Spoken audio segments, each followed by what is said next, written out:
everyone, and welcome to episode number 67 of the PE Geek Podcast.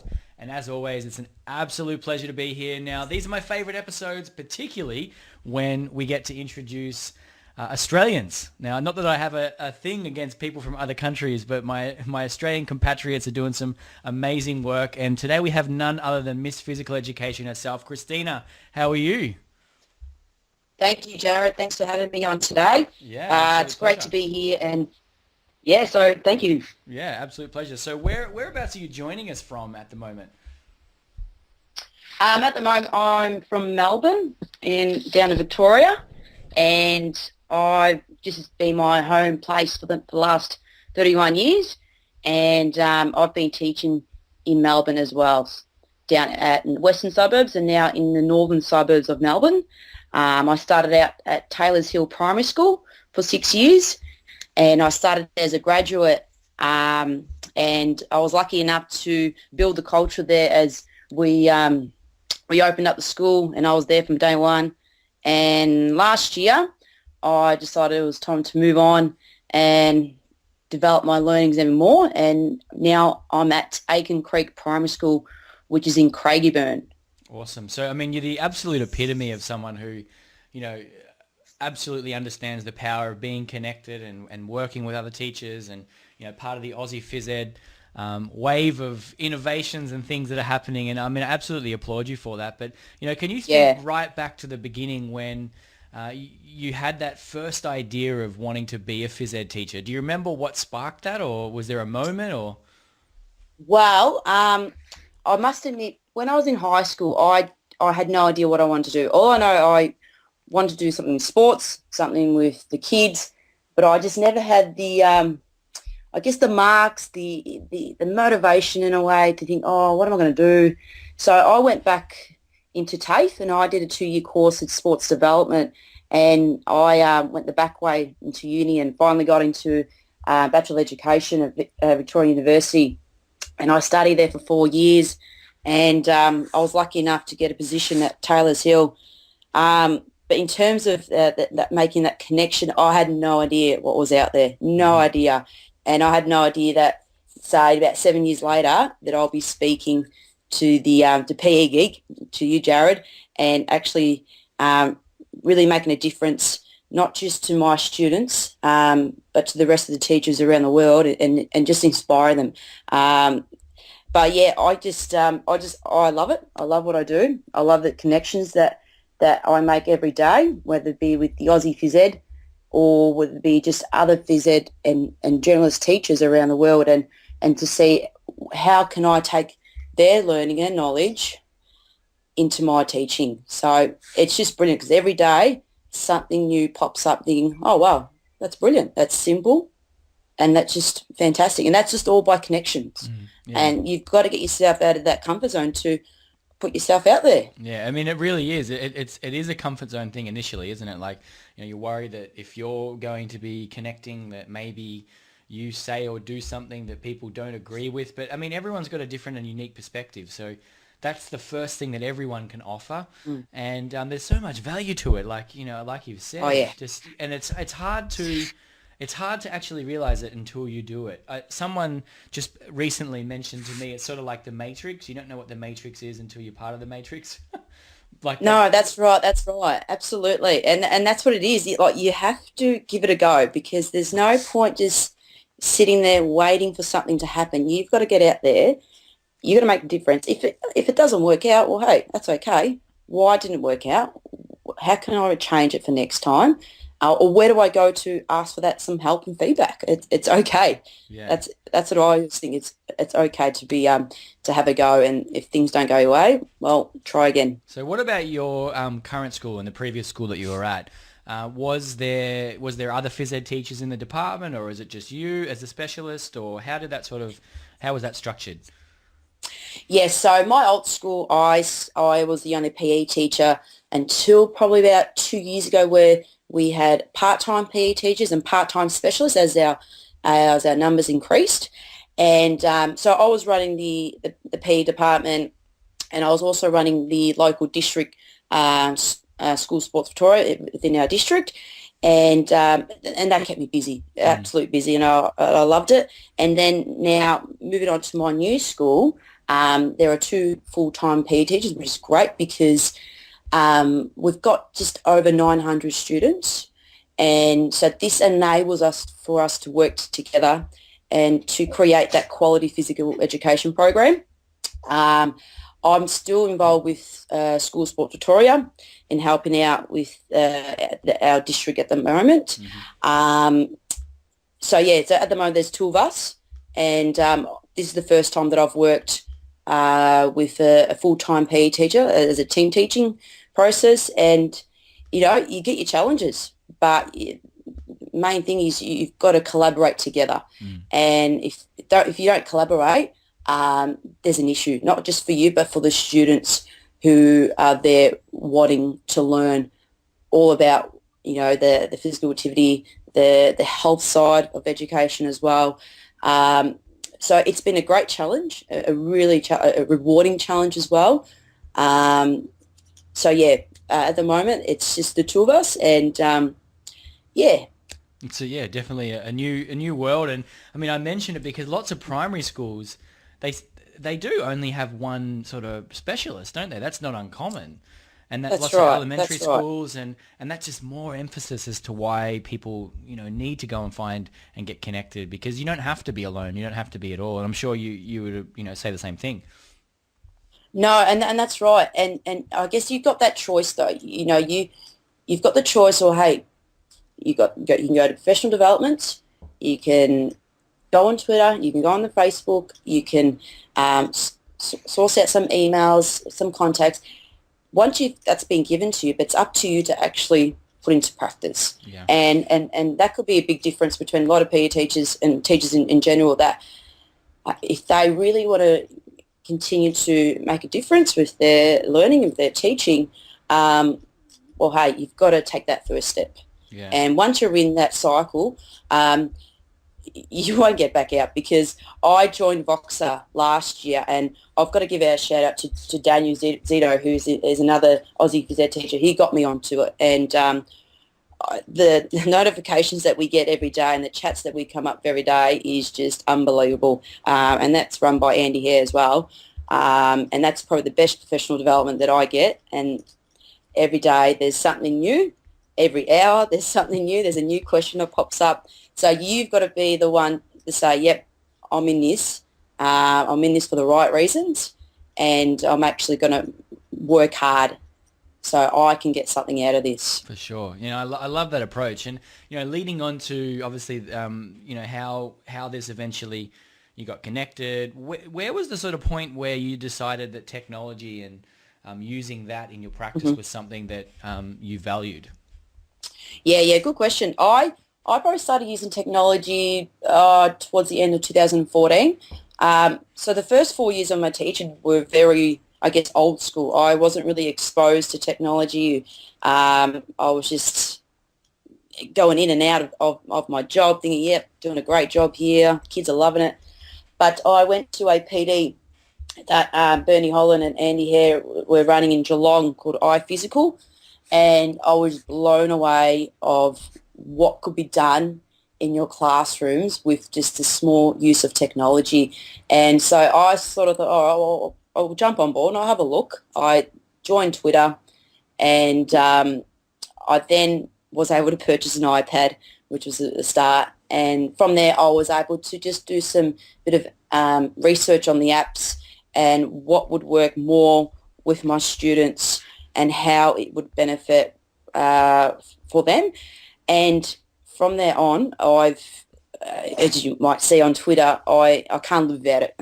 I can't live without ICT, and the students expect it now in my class. They expect something to be wow in my class. And that doesn't say, you forget about the whole physical side of PE, but the challenge is how you can incorporate that technology side into PE.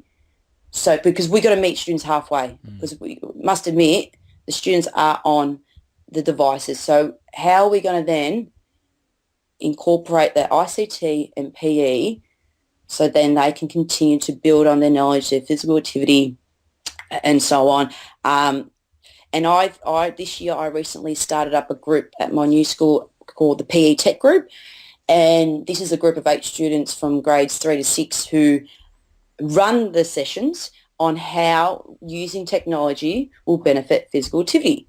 So recently my students have just created some small flip learning, so they were able to post this onto our student drive, and then students were able to then complete the learning at home using technology and physical activity. So there's just amazing out there. It's and a rabbit hole, isn't it? Like once you go down it, then you're looking for opportunities. I think you've made a really good point about, it can be used to improve the physical activity outcomes that students have. I mean, it absolutely can be. If you're using it and it's detracting from those things, then it's quite possible that you're not using it for the right intents and purposes. And there's a million examples of what you can do. So what are your favorites? What are the things that you like to do? I've recently, look, the assessment side of it and keeping my assessment tools, just checklist on iDoceo. That's just my number one favorite. It's a Bible for me and for a lot of teachers. I've recently found the love for Adobe. I went to the Teach Tech Play conference in Melbourne recently in April, and I was able to get hold of, I think his name's Tim Kitchen from Adobe, and the way he sort of explained the use of using these apps in Adobe and how they can really play a powerful role in student learning was amazing. But I can't go wrong with Coach's Eye. That was probably my number one source that I sort of lean on to, and amazing little things that you can do with Coach's Eye. The video delay. Yeah. That's a huge one for the students.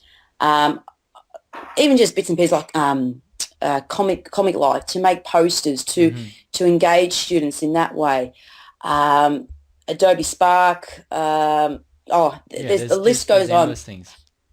Endless things, but the most important bit is how do you use it effectively, and then you just don't use it because it's cool and it looks good for yourself, but does it work for the students, and is there a point of using it properly? Yeah, really good advice. And I love the also mention of, iDoceo and using that as your record. I mean, so many teachers in a phys ed sense just assume so much, but you can use it to capture real data and real evidence, and it becomes like you said, your Bible, and you're not assuming anymore. You actually got some real evidence, and that's where the tool can be really powerful.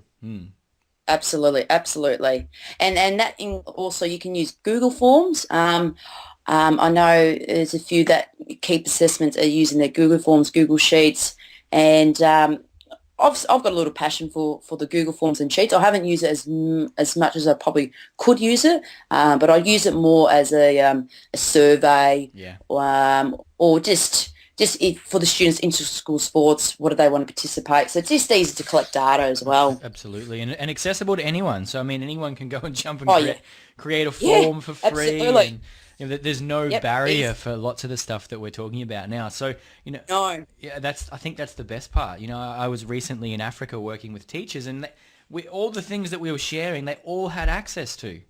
And I think that's a real exciting quality that we have these days. So, tech is great. I'm obviously a massive advocate and for it, but I'm also a massive advocate for, making mistakes. I think they're quite valuable for, us as teachers. Yes. So, I mean, can you think to any moments where you've gone to use something and with the tech, and hang on, this hasn't worked as well as I might have liked, or because mine's riddled with things of that. Does anything stick out for you?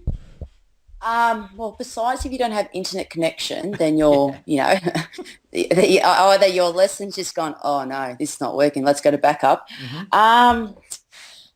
Just off the top of my head, I think if you don't have that engagement level with the students and you sort of plan it and you create something with the use of technology, and the students is just like looking at you like, what's that for? What's that mean? So I think, I can't really think of an episode in a way that something's happened, but I know there have been times where I think, oh, that wasn't, I shouldn't have used that. That's just made it a bit more complicated, or time wasting as well. So it's more, you've got to get straight to the point. And that's where I like to use my Flip Learning a lot recently, where I can upload it to Student Drive. They can access that at home, and then they can complete the challenge. And I don't use the word homework at all. It's a challenge, and I use what's called active time, so they complete what needs to be completed with themselves and their family, so they can then share it with their family, and they know what they're learning in PE as well. But I guess probably, besides the internet connect, I don't think I think nothing yet. I reckon you've mentioned a really important thing though, and it's you got to know the why and just that. Making sure that what you're doing has a real purpose. So I think that's the big message to come from that. And I like everything I look at. I've had situations like that too, where I've thought, hang on, why did I just do that? That was way more complex, or I've just added 10 extra steps to something for the sake of not much benefit. And but I mean, this is what we need to be doing. We need to be trying things and reflecting. And if you did it twice, then that's the issue. But if you make a mistake and then adapt, I think that's a really good quality. So I think we're on the same page there for sure. Oh, that's good. No, that's very good. Yeah, I mean, lots of things that we could talk about. I'm a real big advocate for tech and PE, and people like yourself doing amazing things, especially recently with the flipped learning stuff. So you want to just dive a little bit deeper into that? Like, the tool that they're using is, you said Student Drive. Is that a specific tool? Yeah, so they're on our Student Drive is what's called Showbiz, so it's a digital portfolio for the students. So I upload my videos onto YouTube on my YouTube page, and then I just put the link there. Easy as that. Where the students in my PE Tech group, they save it onto their camera roll and they just upload it, and it's just so simple for them to do. The students get a real buzz out of it because then they're really proud of their efforts and their work. And the students who are watching it then think, oh, wow, they're doing it, then I can do it. Yeah. So they look up to their peers and to see that it's not just Miss P doing it, it's actually they're driving parts of the lesson. And that's what the aim of the PE Tech group is, how can we collaborate together, and how can we like I said earlier, incorporate the ICT and PE with student-driven as well. Yeah. So the PE Tech group, were they characteristic students in the group that had that leadership quality around those tools, or how did you decide on who they were? Well, there was a bit of a small application. Okay. It was more a sense of interest, who would be interested in participating, and commitment. So we have weekly meetings, like a lunchtime club, which goes for 20 minutes, and then they set a small task for the week, and then they come back and we complete it.